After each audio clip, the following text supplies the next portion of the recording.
Bonjour à toutes, bonjour à tous. Une petite vidéo sur le thème du logo d'entreprise. Dans le cadre de votre projet, vous allez très certainement essayer de mettre en place ce type d'éléments visuels pour vous différencier, pour caractériser votre entreprise. Les logos sont en nombre très important, vous en connaissez énormément, c'est votre quotidien, visuel, publicitaire, etc. Bon, on va regarder 3 points. D'abord, la méthodologie de création d'un logo, l'étude de différents logos existants, et puis qu'est-ce qui peut des fois être caché derrière un logo. Alors, le logo, on appelle ça également un logotype, a pour vocation à donner une représentation graphique d'une entreprise, d'une marque, d'un produit. C'est véritablement la clé de l'identité visuelle de votre entreprise.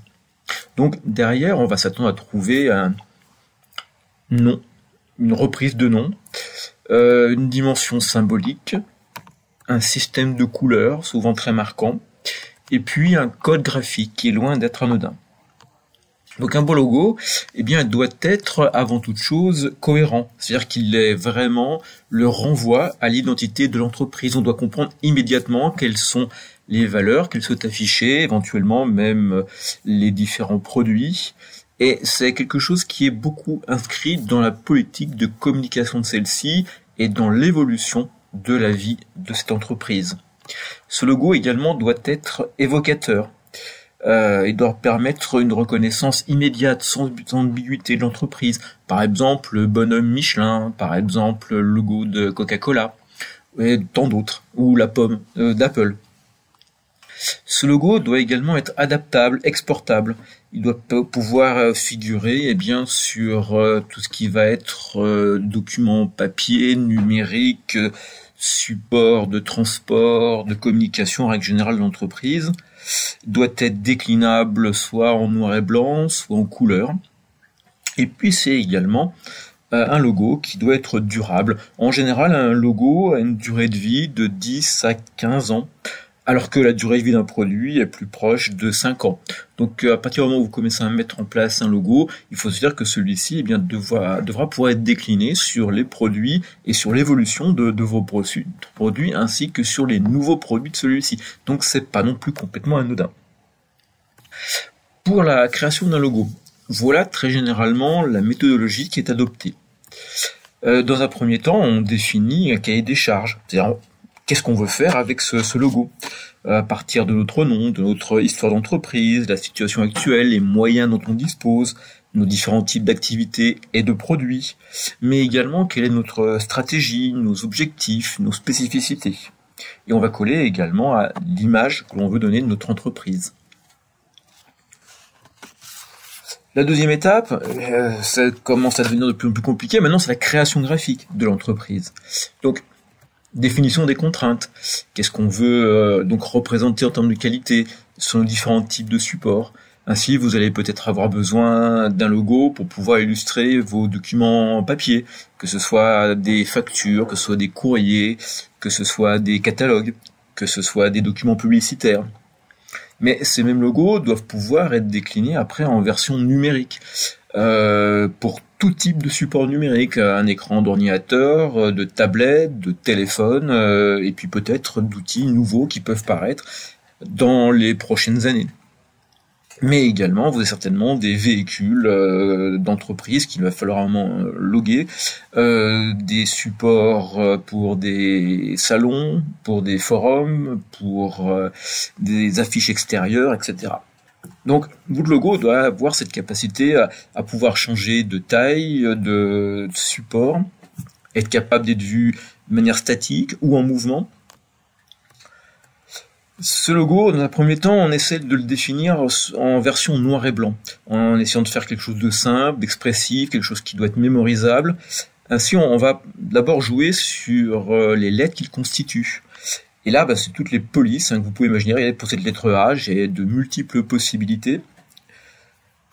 Je vais pouvoir également jouer sur des caractéristiques de typographie. Entre majuscules et minuscules, vous voyez qu'on est dans la même police, ça ne donne pas tout à fait la même chose. Je peux jouer également avec l'espacement qu'il va y avoir entre les lettres du logo. Mais encore, je peux varier la taille des lettres, leur longueur, je peux les anamorphoser, je peux faire plein de choses avec. Mais ça, c'est, oui, les éléments de base. Je commence par travailler sur du noir et blanc. Et puis ensuite, je passe à la création en couleur. Donc la recherche des couleurs se fait seulement dans un deuxième temps, pour éviter de trop influencer déjà notre recherche de logo. Et ces couleurs, eh bien, elles sont souvent distinctives, porteuses de sens, personnalisées donc au cas de votre entreprise, et sans doute vont devoir durer, comme je vous le disais, 10 à 15 ans, quitte à pouvoir derrière être déclinées. Vous connaissez sans doute le logo, la célèbre pomme qui a été croquée. La forme du logo que vous aviez dans les années 90, début des années 2000, était cette forme de pomme avec la petite feuille et une partie croquée, une couleur qui peut être à l'origine grise-noire. Donc on part bien d'un logo plutôt noir et blanc. Et puis au fil des années, on a vu la couleur apparaître jusqu'à ce qu'on ait, même après, suivant le type de produit, toujours le même logo, mais une couleur qui va être différente sur l'ordinateur. On avait cette première pomme multicolore il y a très très longtemps. La troisième étape, c'est la déclinaison. On parlait des différents types de supports. Eh bien, on va pouvoir changer les dimensions du produit. Je prends un cas célèbre, la marque Coca-Cola, vous la retrouvez sur les bouteilles, mais on peut la voir aussi sur des distributeurs, on peut la voir sur des objets publicitaires, on peut la voir sur des grands panneaux, sur des tables par exemple de bar, ou encore sur des vêtements. Et pourtant c'est le même logo, mais qui a conservé au fil du temps l'avantage de pouvoir être multidéclinable sous tout type de support, être déformé, et on comprend le sens, il marque bien les esprits. Pour créer vos logos, voici 2 sites par exemple où vous pouvez commencer à trouver des premiers éléments de base. Bien sûr, quand vous ferez vos propres recherches sur Internet, vous allez en trouver une quantité utilisable. Maintenant, regardons quelques exemples de logos. Je commencerai par tout d'abord le cas de l'entreprise Bic, que vous connaissez très certainement.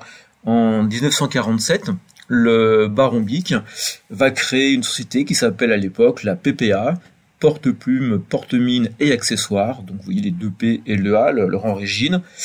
Et en 1950, eh bien l'entreprise lance le célèbre stylo cristal qui perdure jusqu'à aujourd'hui.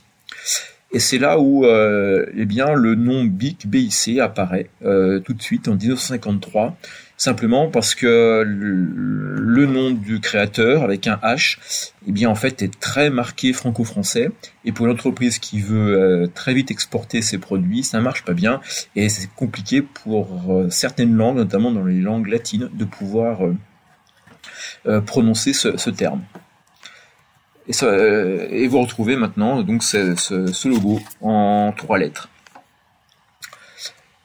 Et puis en 1952, c'est le moment où vous avez un premier publicitaire qui collabore avec l'entreprise Bic, et c'est la toute première campagne qu'on entend sur les ondes radio. La campagne, c'est Elle court, la pointe Bic.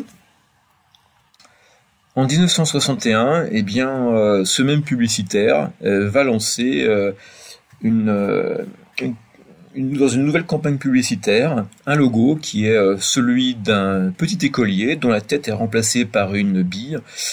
Ça, c'est la bille, c'est le symbole du stylo Bic, et qui cache dans son dos un stylo. Et ça avait vocation à attirer l'attention des enfants de l'époque. La déclinaison, c'est à partir de 1962. Le logo qui continue à exister jusqu'à nos jours. Donc maintenant, devant le fameux logo BIC, on retrouve le fameux petit écolier avec la petite bille en remplacement de la tête. Et puis on a les couleurs définitives, qui est l'orange et le noir, qui sont maintenant les couleurs traditionnelles de l'entreprise et de tous les produits qu'elle peut diffuser. Toujours français bien connu, c'est le cas de la société Total. Donc le choix de ce nom n'a pas été choisi au hasard. En 1953, vous aviez une compagnie pétrolière française qui s'appelait la Compagnie française de raffinage, qui dépose au greffe du tribunal de Paris une nouvelle marque baptisée Total. Ce terme, eh bien, qui va symboliser le groupe, immédiatement, l'envie était de pouvoir donner l'idée d'une globalité, d'un engagement total de l'entreprise vis-à-vis de ses clients. Et puis, le gros avantage du mot Total, c'est qu'il est déclinable dans quasiment l'intégralité des langues de la planète. Et déjà, vous avez une vocation pour cette entreprise française, eh bien, de se situer à l'international. Et elle deviendra donc la marque principale du groupe. En 1954, eh bien, vous avez le lancement officiel de la marque Total. C'est un 14 juillet. C'est une vraie politique française d'indépendance énergétique. Donc là, vous retrouvez tous les symboles nationaux. Vous voyez que cette marque, eh bien, reprend le bleu, le blanc et le rouge du drapeau français, inséré entre deux triangles. Là, on est, vous voyez, dans une symbolique également d'ascension, c'est-à-dire de conquête, pour cette nouvelle marque. En 1963, la marque est légèrement modifiée. Donc vous retrouvez toujours le bleu, le blanc et le rouge. Vous retrouvez toujours cette forme légèrement tournée vers le haut, mais un peu moins. Et puis surtout, le logo a pris une forme dite de savonnette. C'est-à-dire moins martial, plus, c'est le cas de le dire, on arrondit les angles pour cette entreprise. En 1970, eh bien, le logo est redessiné. Et puis, cette fois-ci, on n'est plus en forme ascensionnelle, mais on est en forme horizontale. On veut affirmer la stabilité, la solidité. Les caractères, vous voyez, sont devenus plus gras, plus horizontaux. On n'est plus dans cette logique de conquête des premiers temps. Les obliques sont abandonnés. On a conservé cette forme de savonnette. Et puis, l'évolution suivante, en 1982, eh bien nous fait cette fois-ci abandonner complètement les idées de bleu, blanc et rouge, c'est-à-dire les idées nationales. On est cette fois-ci sur une entreprise qui est devenue internationale, qui est installée en Afrique, qui s'installe en Asie, qui s'installe en Amérique du Sud. Et donc on est en train d'essayer d'oublier le côté purement franco-français qu'on avait au début. On conserve le rouge, symbole de vigueur. On a des lettres qui également sont devenues beaucoup plus tranchées que sur les logos précédents. Et on veut mettre beaucoup plus d'intention de dynamisme. On a des bandes qui sont des bandes diagonales.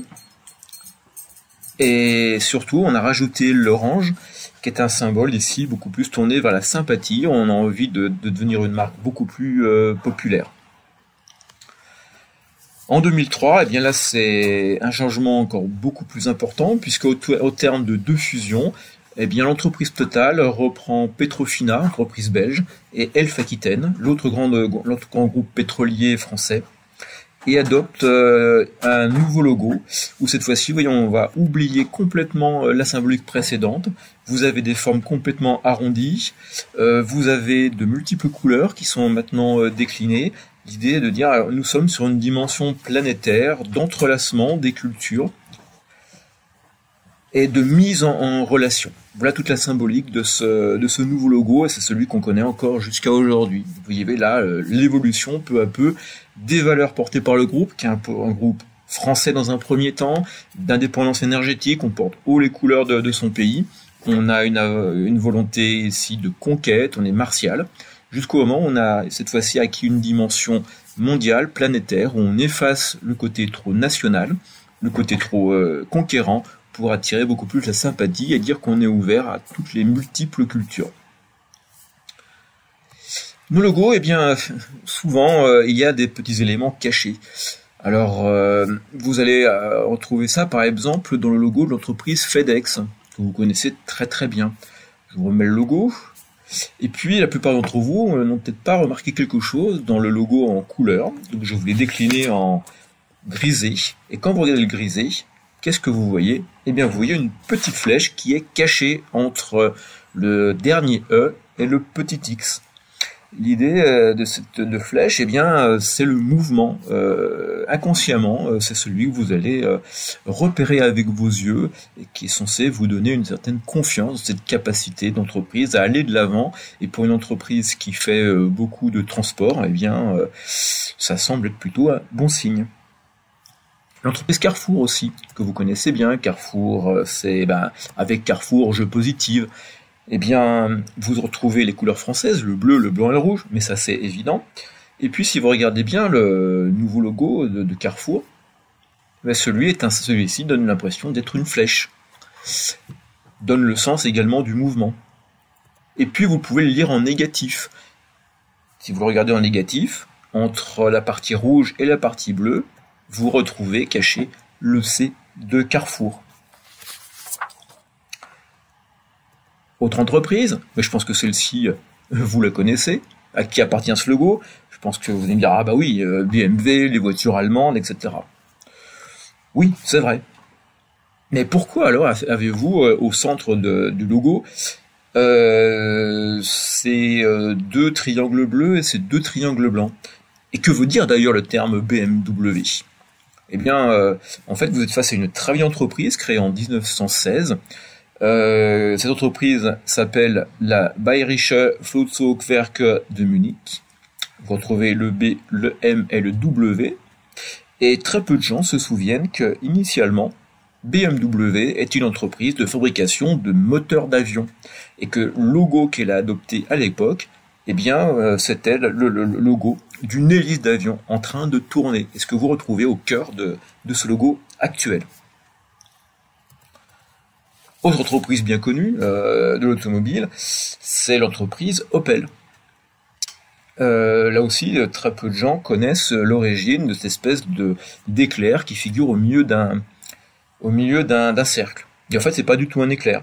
L'entreprise Opel, en fait, a été créée par 5 frères, les frères Opel. Et cette entreprise Opel, initialement, eh bien, fabriquait des machines à coudre et des bicyclettes. Et ces premiers logos, eh bien, c'était une aiguille de machine à coudre qui symbolisait l'entreprise avec un cercle autour. Et au fil des ans, eh bien, vous avez eu une déclinaison pour arriver en fait à ce qui est toujours la symbolique d'une aiguille et que beaucoup assimilent à un éclair.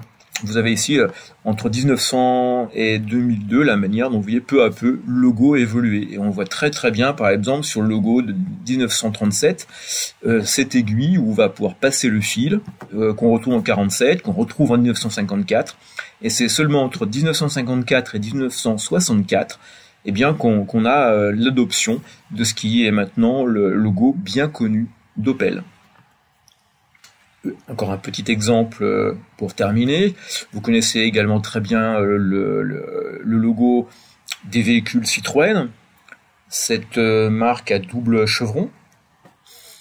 Très peu de gens savent d'où viennent ces chevrons. En fait, André Citroën a créé en 1913 son entreprise. Et qu'est-ce qu'il fabriquait en 1913 chez Citroën? Eh bien, il fabriquait en fait des engrenages. Vous avez un exemple ici d'engrenage géant qui vous explique d'où vient le chevron. En fait, ces deux chevrons, ce sont des engrenages, comme vous voyez bien ici sur la photo, et qui maintenant est décliné depuis très longtemps sur toutes les voitures du groupe Citroën. Voilà l'histoire cachée de certains logos. Je vous remercie de votre attention.